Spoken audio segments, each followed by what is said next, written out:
Hey, Stephen, how you doing? Real good. How are you, Mike? I'm doing great, man. Thanks for taking the time. One of my first concerts was Billy Squire here in Worcester, Massachusetts, at what was then called the Centrum, and you guys opened up and totally blew my head off. But you finished me off with Joe Perry coming out and doing "Walking the Dog" with you guys, and it's like, I just remembered, dude. I just remembered that going Worcester Centrum, Joe yeah, Perry. You oh. are true. Dude, Yeah. I was so blown away by your performance. I felt bad for Billy Squire, but and then what was great was a year or more later, you came back to the same venue, but you were headlining, which I thought was great. And you had a little band from New Jersey, I believe, called Bon Jovi, open up for Right. you back then. And it was nice of you guys to give those boys a break. I got to tell you, like they would ever give us kudos for that. You know, Yeah. it's the same. Unfortunately, I just was talking to this guy doing an interview a second ago, and he was bringing up that we picked great opening acts, and I'm like, that was business. You know, we were out there having a great time. Don't kid you not. But we had business sense. Our manager, you know, you get Yeah. the best opening act, you feel it out, and we had a feeling who was going to break, be it Queensryche, whatever. Mm.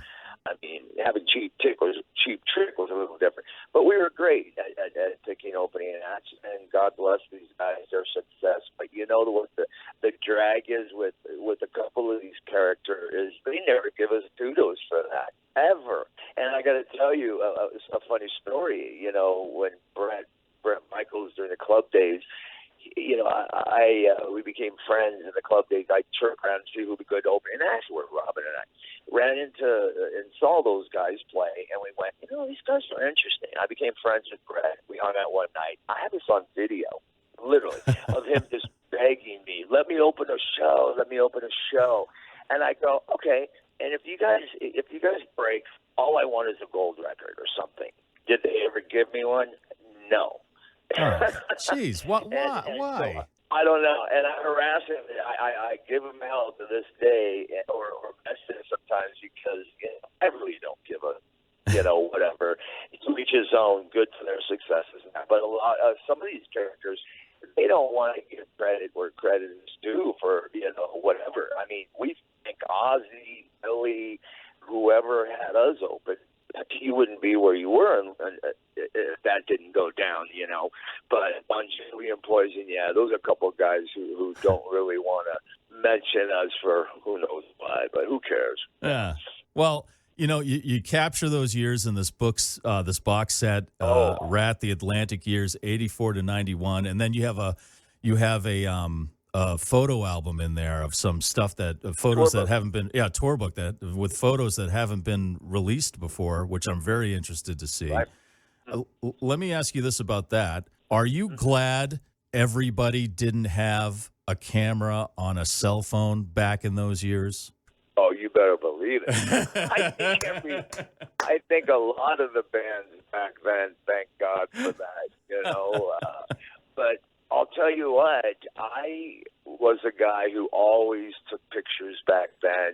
Day one, recorded stuff, and took pictures. I was taking selfies and stuff before there were people were doing that, and that is a cool thing about this box set. Is I believe we are one of the only box sets in the series that they're doing of bands that actually have this. I heard. So if that's the case, well, that's even more amazing. But even better than that is all the original guys, even some personal photos or and stuff, which is great.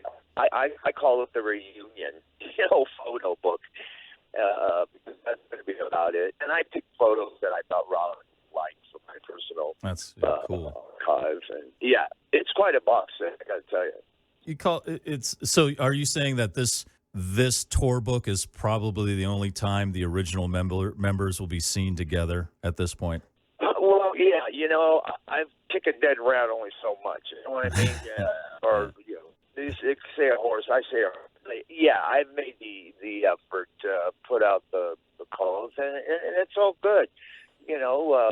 Some bands are supposed to have only supposed to be around for their term, and none of us know what that is. And if that's the case, I'm very proud of our legacy. I'm continuing doing what I am.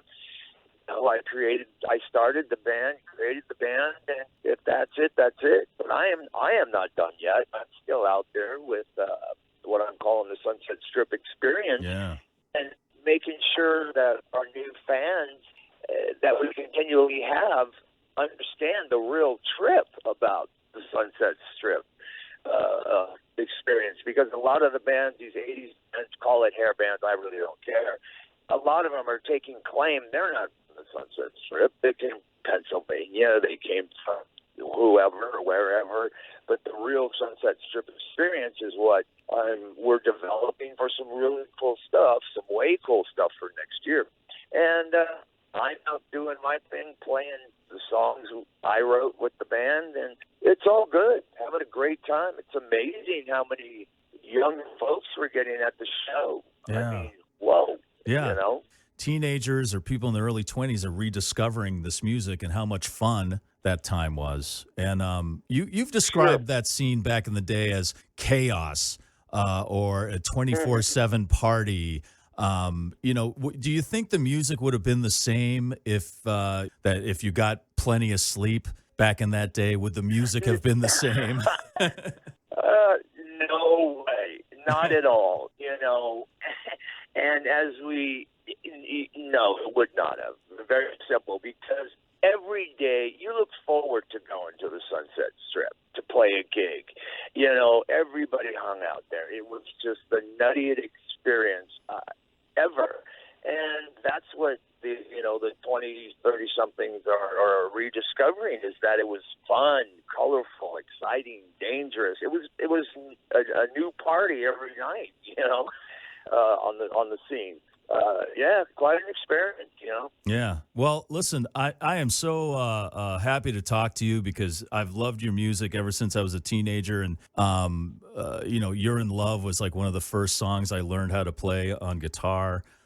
So I'm glad to see this box set is out there. I can't wait to dig into it. And I appreciate you taking the time today. Stephen Pearcy, thank you so much. Now, is the Sunset Strip experience going to come back around the New England area? Can we see you guys again sometime soon? Mm-hmm. We're kind of just introducing everybody to it now. Next year will be the real deal, where I'll have packages going out with me, and they will involve 80s groups. And it's going to be, like I say, an experience. I'm going to get as close as I can to the OG of bands who are left and come out and throw down, as we say, you know? Right. Show the young kids how it was really done. You got to teach the children, Stephen. Teach them how it's really done. You're exactly right. You are exactly right. All right, Stephen, thank you so much for joining me today. I appreciate it. Good luck, man. Thank you, brother.